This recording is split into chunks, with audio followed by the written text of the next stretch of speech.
മറ്റൊരു വീഡിയോയിലേക്ക് സ്വാഗതം. ഇന്നിവിടെ വിശകലനം ചെയ്യുന്നത് 29/3/1999 ജനിച്ച ഒരാളുടെ ഗ്രഹസ്ഥിതിയാണ്. പൂരമാണ് നക്ഷത്രം. പൂരം 1-ാം പാദം. മിഥുന ലഗ്നം. 2-ൽ രാഹു ഗുളികൻ, 3-ൽ ചന്ദ്രൻ, 4 ശൂന്യം, 5-ൽ കുജൻ, 6, 7 ഭാവങ്ങൾ ശൂന്യം, 8-ൽ കേതു, 9-ൽ ബുധൻ, 10-ൽ സൂര്യൻ, ഗുരു, 11-ൽ ശുക്രൻ, ശനി, 12 ശൂന്യം. ഇതാണ് ഇദ്ദേഹത്തിൻ്റെ ഗ്രഹസ്ഥിതി.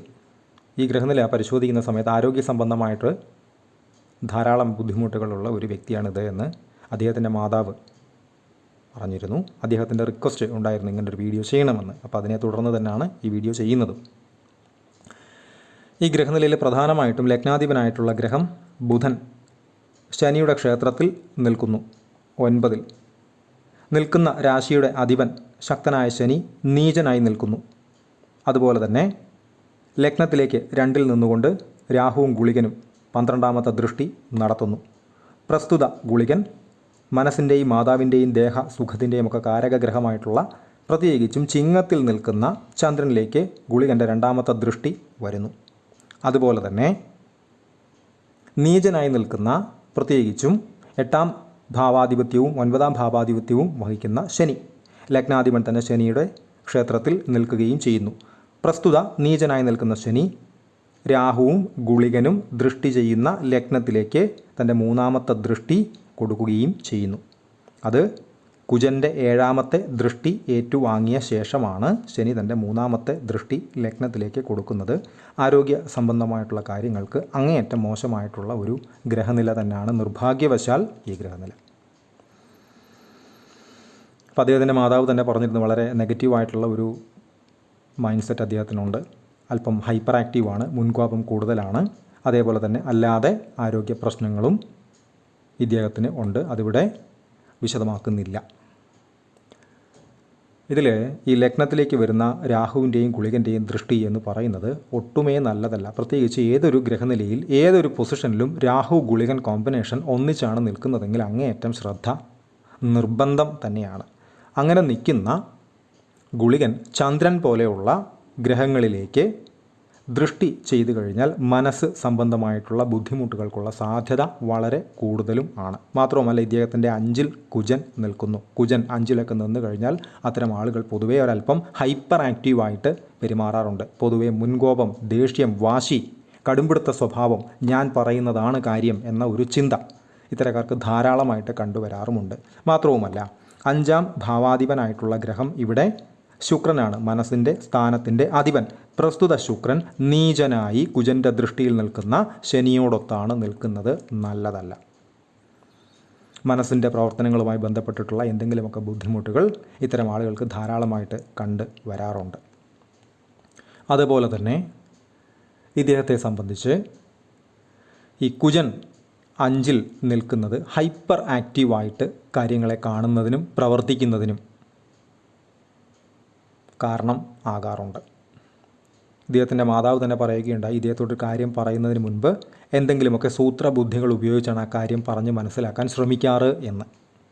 കാരണം അങ്ങനെ പറഞ്ഞാൽ മാത്രമേ അത് അദ്ദേഹം അക്സെപ്റ്റ് ചെയ്യുകയുള്ളൂ. അല്ലാത്ത പക്ഷം കുജൻ 5-ലുള്ളത് കൊണ്ടും 5-ാം ഭാവാധിപൻ നീചനായ ശനിയോടൊത്ത് നിൽക്കുന്നത് കൊണ്ടും പ്രസ്തുത ശനി കുജനിലേക്ക് തിരിച്ച് ദൃഷ്ടി ചെയ്യുന്നത് കൊണ്ടും ഇവർക്ക് ഒരു ധാർഷ്ട്യ സ്വഭാവം, അല്പം കടുംപിടുത്ത വാശി, മുൻകോപ സ്വഭാവം കൂടുതലായിരിക്കും. അത് വളരെ ശ്രദ്ധിക്കേണ്ടുന്ന ഒരു കാര്യവുമാണ്. വല്ലാതെ ഇവരെ പ്രകോപിപ്പിക്കാൻ ചെന്നാൽ അത് ബുദ്ധിമുട്ട് തന്നെയാണ് എന്ന് തിരിച്ചറിയുക. അദ്ദേഹത്തിൻ്റെ മാതാവിനത് കൃത്യമായിട്ട് അറിയുകയും ചെയ്യാം. അവരങ്ങനെ തന്നെയാണത് കൃത്യമായിട്ട് തന്നെയാണ് ആ കണക്കിൽ തന്നെയാണത് ചെയ്ത് വരുന്നത്.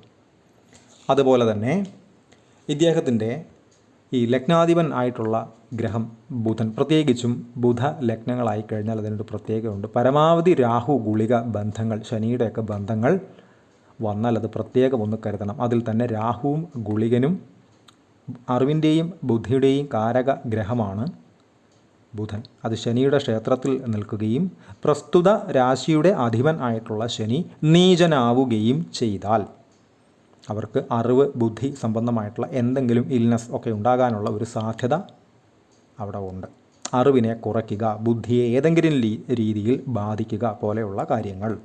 അതേപോലെ തന്നെ മനസ്സിൻ്റെ കാരകഗ്രഹം നേരത്തെ പറഞ്ഞതുപോലെ ഗുളികൻ്റെ ദൃഷ്ടിയിലും ആണ്. വളരെ ശ്രദ്ധിക്കേണ്ടുന്ന ഒരു കാര്യം തന്നെയാണ്. എന്നാൽ ഇവിടെ ഒരു ഹംസയോഗ നൽകുന്ന വ്യാഴം ലഗ്നാൽ 10 ഉണ്ട്.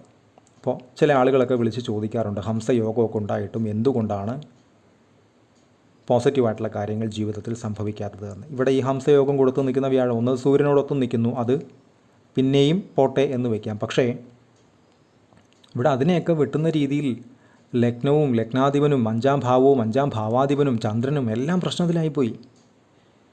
ഏതെങ്കിലും 1-2 വഴികൾ തുറന്നു കിടന്നാൽ മാത്രമാണ് അതുവഴി പോസിറ്റീവായിട്ടുള്ള റിസൾട്ട്സ് ഏതെങ്കിലുമൊക്കെ രീതിയിൽ പരിഹാരങ്ങളിലൂടെയും വ്യാഴത്തിലൂടെയും വ്യാഴത്തിൻ്റെ ദൃഷ്ടിയിലൂടെയും ഒക്കെ വരുത്താൻ കഴിയുക. ഇവിടെ എല്ലാ ഭാഗവും അടഞ്ഞിരുന്നു കഴിഞ്ഞാൽ ഒരു വ്യാഴത്തിന് മാത്രമായിട്ട് അവിടെ വലിയ പ്രസക്തി ഉണ്ട് എന്ന് പറയുന്നത് അബദ്ധമാണ് എന്നാണ് ഞാൻ കരുതുന്നത്.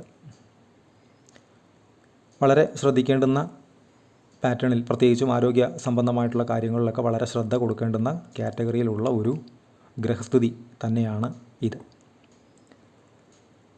കൃത്യമായിട്ട് അതിന് പരിഹാരങ്ങൾ ചെയ്തു പോകേണ്ടത് അത്യാവശ്യവുമാണ്. അതിൻ്റെ തോത്, ആ കഠിനതയുടെ തോത് ഒന്ന് കുറയ്ക്കുന്നതിന് അത് സഹായകരമാവുക തന്നെ ചെയ്യും.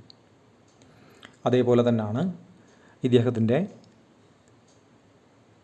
ഈ 11-ൽ ശുക്രൻ നിൽക്കുകയും അവിടെ നീചനായിട്ട് ശനി നിൽക്കുകയും, ശനിയൊക്കെ പ്രത്യേകിച്ചും അഷ്ടമാധിപൻ, അതേപോലെ തന്നെ 9-ാം ഭാവാധിപത്യമൊക്കെ വഹിച്ച് അതിൽ അഷ്ടമാധിപത്യം വഹിച്ച് നീചനായിട്ടൊക്കെ നിന്ന് കഴിഞ്ഞാൽ ശ്രദ്ധ അത്യാവശ്യം തന്നെയാണ്. ഇവിടെ ഈ പ്രസ്തുത വ്യാഴം വർക്കാകാതിരിക്കുന്നു എന്നതിന് മറ്റൊരു കാരണം കൂടുണ്ട്.